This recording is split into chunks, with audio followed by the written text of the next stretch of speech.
Let's bring in Anders Aslund, who is an adjunct professor over at Georgetown University, where he specializes on economic policy in Russia, Ukraine, and Eastern Europe. He's also served as an economic advisor to the governments of both Russia and Ukraine. He joins us now from Washington, D.C. Anders, good to have you on the show. So peace through diplomacy may be some distance away, but when you look at conflict and war in general, they all end in some sort of negotiations.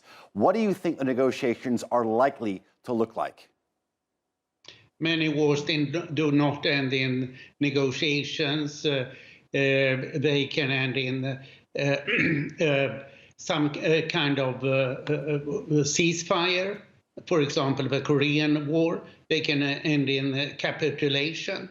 World War II with regard to Japan and Germany, or revolution, World War I with regard to Russia. So I think that a peace agreement is the least likely outcome. What I would expect is either some kind of ceasefire because of attrition, if Ukraine does not manage to win, or a collapse of Putin's power. These are the two logical conclusions of this war. That either of those two logical conclusions that you have suggested are unlikely to happen anytime soon. Ukraine's economy contracted, I think, about 30% in 2022.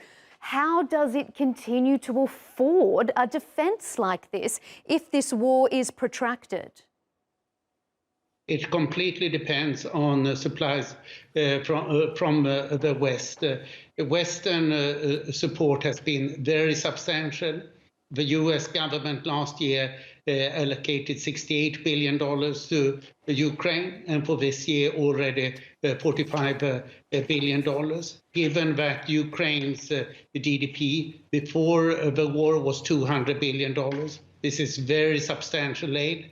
And to that, we get almost as much aid from other countries. And we never know when there will be a collapse of President Putin's power. I think it would be unwise to consider his power as something stable.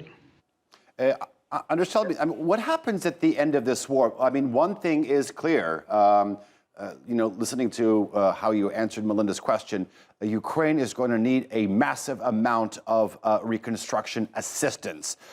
Where do you think this is going to come from? Do you think there's going to be some sort of post-World War II Marshall Plan where you have a lot of Western countries determined to actually get Ukraine back up and running? Or do you think that somehow Russia would be forced to pay some of the reparations?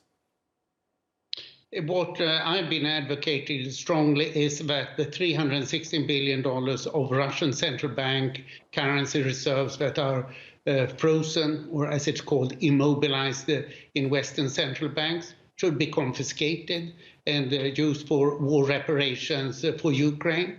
I would suggest that that is about half of the money that is being needed for Ukraine's reconstruction. Then for the rest, the European Union has traditionally been very generous to new members, and Ukraine is very focused on becoming a member of the European Union, and the US has so far been amazingly generous.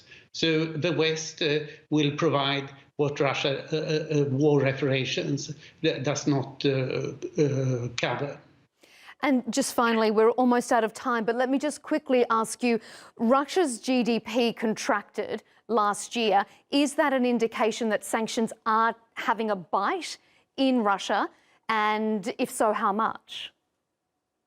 Well, the official decline in Russia's GDP was almost 3%, while the prior expectation was an increase in GDP of 3%. So it has some impact, but much less than we had expected because of the very high oil and gas prices, which are now down to about half of what they were last year. So Russia will suffer much more from the Western sanctions this year than last year. Anders Aslund, thank you so much for your expertise there live out of Washington.